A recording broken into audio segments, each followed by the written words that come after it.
మామిడిపళ్ళ రుచులే కాదు, కపిల్ వారి 30 సంవత్సరాల నాణ్యత మరియు నమ్మకం.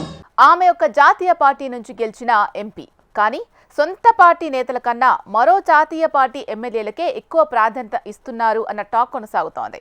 అభివృద్ధి కోసం అన్ని పార్టీలతో కలిసి పనిచేస్తానని చెప్పుకుంటున్న ఆ ఎంపీపై సొంత పార్టీ నేతల్లో అసంతృప్తి జ్వాలలు రగులుతున్నాయట. అయినా ఆ ఎంపీ మాత్రం ఒంటెత్తు పోకడలతో ఆ పార్లమెంటు రాజకీయాల్లో కొత్త ఒరవడిని కొనసాగిస్తున్నారట. ఢిల్లీ నుంచి గల్లీ దాకా ఎప్పుడూ కలవని రెండు జాతీయ పార్టీల నేతలు ఆ పార్లమెంట్లో మాత్రం కయ్యాన్ని పక్కన పెట్టి ముందుకు సాగుతున్నారట. సొంత పార్టీ నేతలతో విమర్శలు ఎదుర్కొంటున్న ఆ ఎంపీ ఎవరు చూద్దాం. కమలం కాంగ్రెస్ పార్టీలు ఢిల్లీలో అయినా గల్లీలో అయినా ఎక్కడున్నా ఉప్పు నిప్పు అన్నట్టే ఉంటాయి. ఈ రెండు పార్టీలు దేశంలో భిన్న ధృవాలు కలిగి ఉంటున్నాయి. కానీ మహబూబ్ నగర్ పార్లమెంటు పరిధిలో రాజకీయాలు మాత్రం భిన్నంగా కొనసాగుతున్నాయి. బీజేపీ కాంగ్రెస్ పార్టీలు దోస్తు మేరా దోస్తు అన్నట్టుగా చెయ్యి కమలం ఒకటేనంటూ ముందుకు సాగుతున్నాయి. జాతీయ స్థాయిలో నిత్యం విమర్శలు చేసుకునే ఈ రెండు పార్టీల నేతలు పాలమూరు పార్లమెంటు విషయానికి వచ్చేసరికి తమ పంథా మార్చుకుంటున్నారు. అభివృద్ధి కోసమంటూ ఈ రెండు జాతీయ పార్టీల నేతలు చట్టాపట్టాలేసుకుని తిరగటం ప్రజానీకాన్ని విస్మయానికి గురి చేస్తోంది. ప్రస్తుతం పాలమూరు పార్లమెంటు రాజకీయాలు ఆసక్తిగా కొనసాగుతున్నాయి. దేశం దేశమే, జిల్లా జిల్లానే అన్నట్టుగా బీజేపీ కాంగ్రెస్ నేతలు కలిసిపోయి పనిచేస్తున్నారు. జాతీయ సమస్యపై కొట్లాడుదాం, కానీ జిల్లా అభివృద్ధికి కలిసి పనిచేద్దాం అంటూ రెండు పార్టీల నేతలు ముందుకు సాగుతున్నారు. గత పార్లమెంటు ఎన్నికల్లో రాష్ట్రంలో అధికారంలో ఉన్న కాంగ్రెస్ అభ్యర్థిగా మహబూబ్ నగర్ పార్లమెంట్ స్థానం నుంచి వంశీచంద్ రెడ్డి బరిలో దిగగా ఆయనపై పోటీ చేసిన బీజేపీ ఫైర్ బ్రాండ్ డీకే అరుణ అనూహ్యంగా కేవలం 4,500 ఓట్ల మెజారిటీతో విజయం సాధించారు. దీంతో ఉమ్మడి పాలమూరు జిల్లాలో బీజేపీకి బలమైన పునాదులు వేశారు. గద్వాల నియోజకవర్గానికి చెందిన డీకే అరుణ మొట్టమొదటిసారిగా 1996లో టీడీపీ నుంచి పార్లమెంట్ అభ్యర్థిగా పోటీ చేసి ఓటమి పొందారు. అనంతరం జరిగిన రాజకీయ పరిణామాలలో 2004, 2009, 2014 ఎన్నికల్లో కాంగ్రెస్ పార్టీ నుంచి ఎమ్మెల్యేగా పోటీ చేసి విజయం సాధించి ఉమ్మడి పాలమూరు జిల్లాలో తనదైన ముద్ర వేశారు డీకే అరుణ. 2009లో కాంగ్రెస్ ప్రభుత్వంలో డీకే అరుణ 5 ఏళ్ల పాటు మంత్రిగా పనిచేశారు. నిబద్ధత ఉన్న నేతగా పార్టీ నిర్దేశించిన టార్గెట్ను పూర్తి చేయటం, కార్యకర్తల్ని కలుపుకుని పోవటం వంటి లక్షణాలతో డీకే అరుణ ఏ పార్టీలో ఉన్నా విజయం సాధిస్తూ వస్తున్నారు.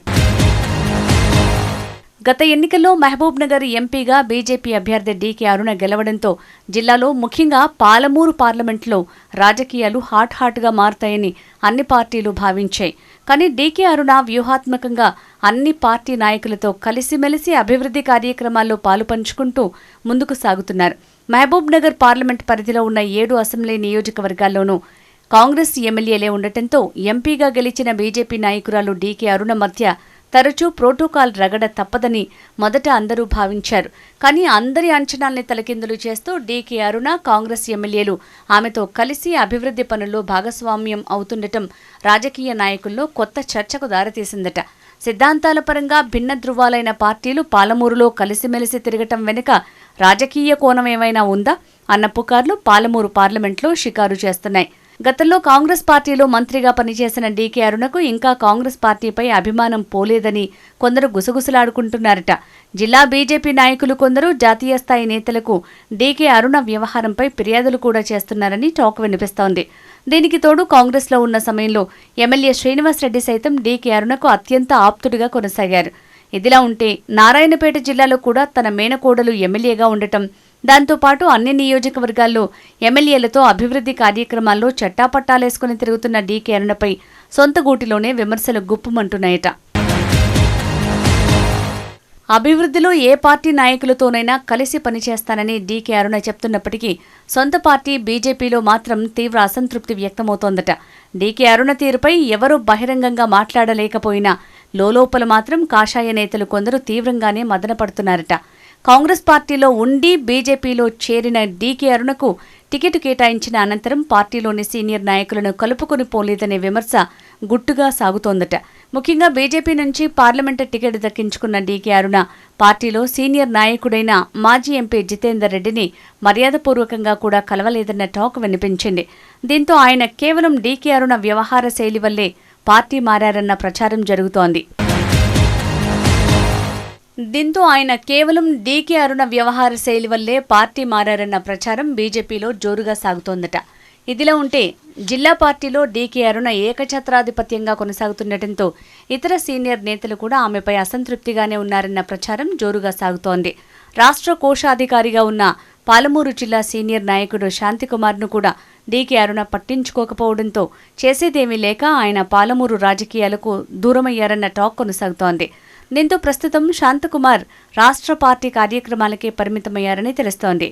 ఇలా శాంతకుమార్తో పాటు చాలా మంది సీనియర్ నాయకులు కూడా డీకే అరుణ కాంగ్రెస్ పార్టీ నేతలతో చట్టాపట్టాలేసుకుని తిరగడం పట్ల అసంతృప్తిగానే ఉన్నారని తెలుస్తోంది. ఈ పరిణామాలతో డీకే అరుణకు కాంగ్రెస్ పార్టీ వాసన ఇంకా పోలేదని, కేవలం అభివృద్ధి పేరిట ఆ నాయకులతో చట్టాపట్టాలేసుకుని తిరగడం ఏంటని బీజేపీలోని ఓ వర్గం తీవ్రంగా వ్యతిరేకిస్తోందన్న ప్రచారం సాగుతోంది. దేశంలో భిన్న ధృవాలైన బీజేపీ, కాంగ్రెస్ పార్టీల మధ్య ఎన్నో జాతీయ స్థాయి అభిప్రాయ భేదాలు ఉన్నాయని, వాటిని పక్కన పెట్టి కాంగ్రెస్ పార్టీతో కలిసి నడవటం కొందరు కమలం నేతలకు నచ్చటం లేదట. వాస్తవంగా బీజేపీ పార్టీ నుంచి ఎంపీగా గెలుపొందిన డీకే అరుణ రాష్ట్ర వ్యాప్తంగా మంచి ఆదరణ పొందుతున్న పాలమూరు జిల్లాలోని బీజేపీ పార్టీలో మాత్రం ఇమ్మడలేకపోతున్నారన్న ప్రచారం సైతం సాగుతోంది. కొందరు చోటామోటా నాయకులు చేసే విమర్శలకు తాను ఎప్పుడూ భయపడేది లేదని, తన పనేదో తాను చేసుకుంటూ పోతానని, పార్టీని బలోపేతం చేయటమే తన ముందున్న లక్ష్యమని డీకే అరుణ దృఢంగా చెప్తున్నారట. దీంతో తాను ఏ పార్టీలో ఉన్నా ఆ పార్టీకి కంకణబద్దురాలుగా పనిచేస్తానన్న విశ్వాసం, నిబద్ధత తనకున్నాయని, జాతీయ స్థాయి పార్టీ నేతలు సైతం తనకు గుర్తింపు ఇచ్చారని విశ్వాసంతో ముందుకు సాగుతున్నారు. మరి భవిష్యత్తులో ఇంట గెలిచి రచ్చ గెలవాలన్న నానుడి డీకే అరుణకు వర్తిస్తుందో లేదో వేచి చూడాలి.